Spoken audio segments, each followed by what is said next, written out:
Como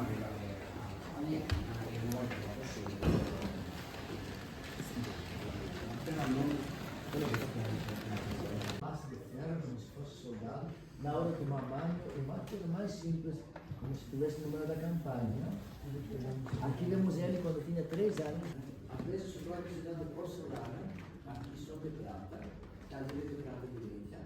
Olha bem, cada pessoa tem 6 corpos, mas agora o tempo vai passar dentro da sua parede. E então vai ser muito escuro, muito bem acabado, depois caindo para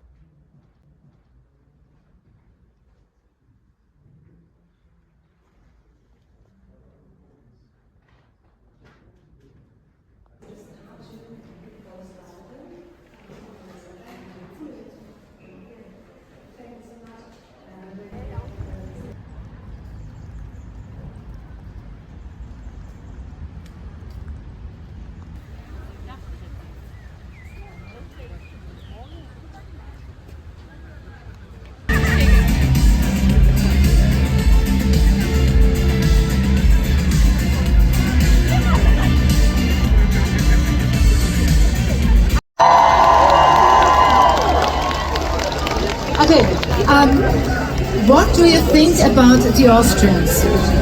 The people here in Austria, the ladies, the gents? I think that they are as beautiful as this country and this particular city is, because everything is so precise and clean and pleasant to be. So thanks for having us in this wonderful city of you. Okay, we are happy to have you here. All the best for the show.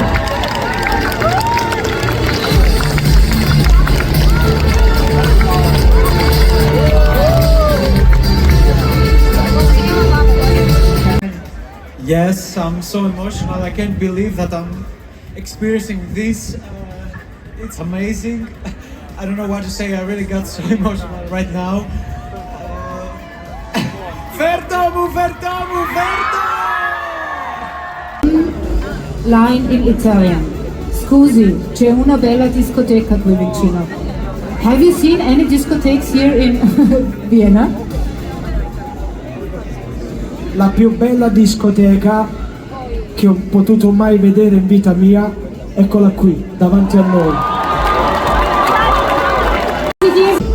Ja, ja, ja. What's behind that catchy song? A mustache. The mustache, of course. I love your mustache. I love your earrings. They're beautiful, and I love your band. Is this your band? I love them so much.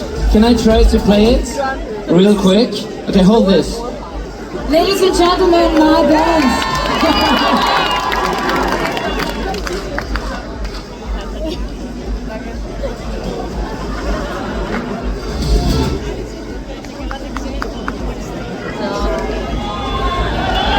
Applaus für Jonas. Okay. Jonas, thanks a lot. Hi Vienna!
you done. Thank you so much.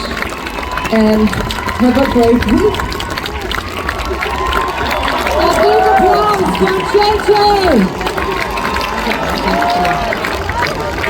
JJ, ani sekunde.